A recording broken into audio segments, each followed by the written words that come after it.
So we had quite the week in the stock market this week, guys. The Fed raised rates yet again by 25 basis points. We had a lot of companies report earnings and a lot more to come next week, guys, and the week after that. So we had a lot that went down this week, and the markets did very well today. And overall this week, they did pretty well as well. So we're going to break down a bunch in this video. We'll go over the markets, talk about what I'm looking to do with certain stocks, charts, all that good stuff. We'll talk a little bit about what I've been buying as of late. But before we do that, of course, don't forget to get your free money from Moomoo, the sponsor of today's video, guys. Up to 16 stocks, each up to $2,000. Just use that link down below. Open up your account and fund it with at least $100. You get 5 stocks right off the bat. If you fund it with at least $1,000, you get 10 more stocks, totaling 15 stocks. And listen to this, guys, fund your account at least $5,000 on top of those 15 stocks. You also get a free share of either Tesla stock or Expedia stock, which makes this promo a no-brainer. So go down below, snag up your free stocks. I appreciate you all as always because that is an affiliate link. It's a win-win here. And with that being said, guys, cheers. Let's dive right into the video. So like I said, this week was an absolutely massive week overall for the markets. Not only did we have the Fed meeting on Wednesday, which that always makes the week pretty hectic, right? But on top of that, we had all these companies report earnings, including Meta, right? We had Meta report earnings this week, whose stock completely ended up going to the moon. I mean, you guys can see on Monday or Tuesday, what day was that? Either way, Monday it was at 288, and now as of Friday's close, it closed at 325, guys. So we had Meta completely take off. It went up 13% on the week after reporting pretty good numbers, and now it's at a fresh high on the 4-hour chart. You guys probably saw that as of the last couple of days. I'm sure you guys saw we also had companies in the big tech space like Google report earnings. Yeah, you guys have heard of Google, right? One of the biggest companies in the world. That completely broke out after earnings, which, not to toot my own horn, but did we not call that out? Did we not say the setup was similar to last earnings report where it was bunching up before earnings? Or not bunching up, I don't even know why I said that.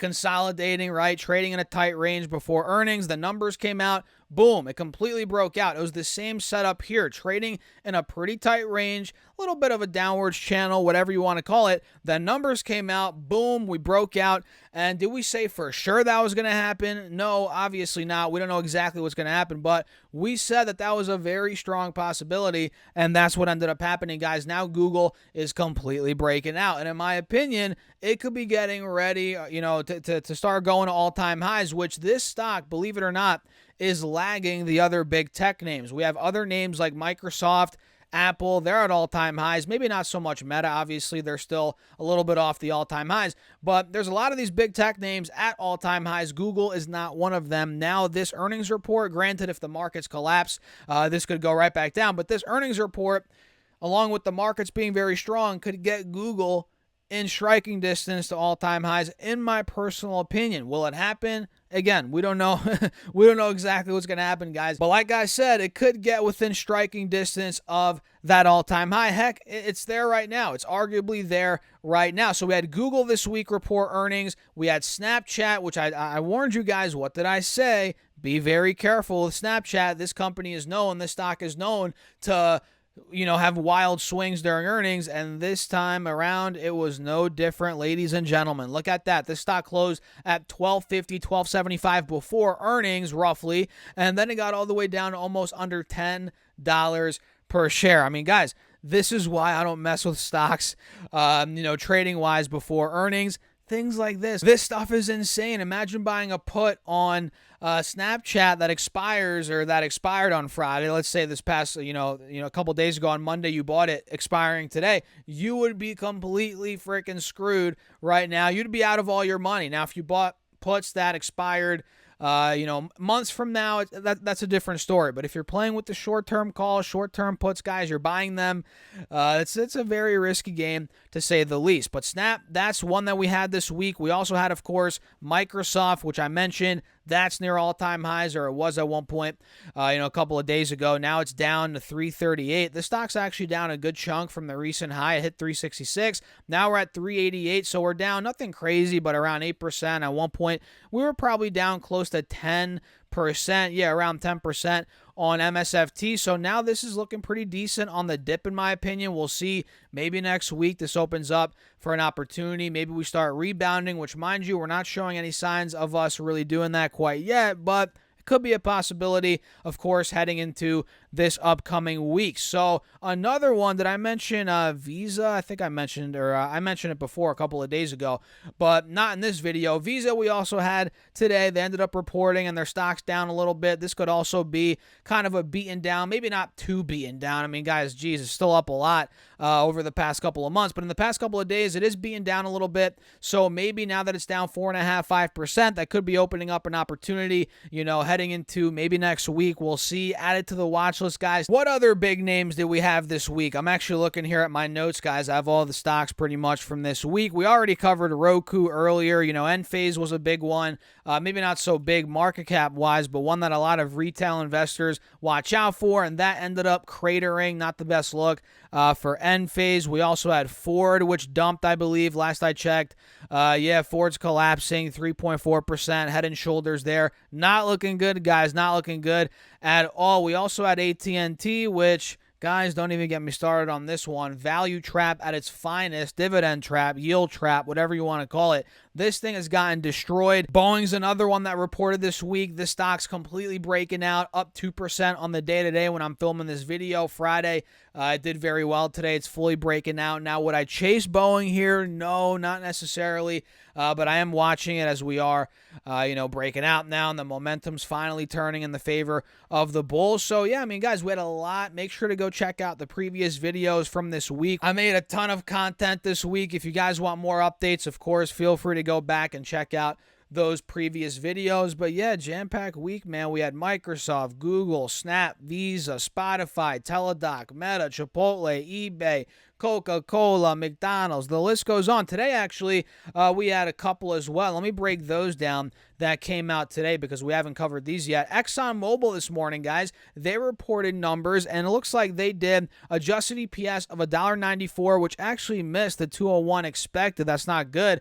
But on the flip side, sales beat the estimates, $82.91 billion versus $80.19 billion expected. So they beat sales, but again, they missed on EPS. Not the end of the world, but that's probably not the best sign for the stock in the very short term as it went down 1.2% on the day. Let's see what else ended up reporting today. Mind you, this chart does not look too pretty. Very choppy overall.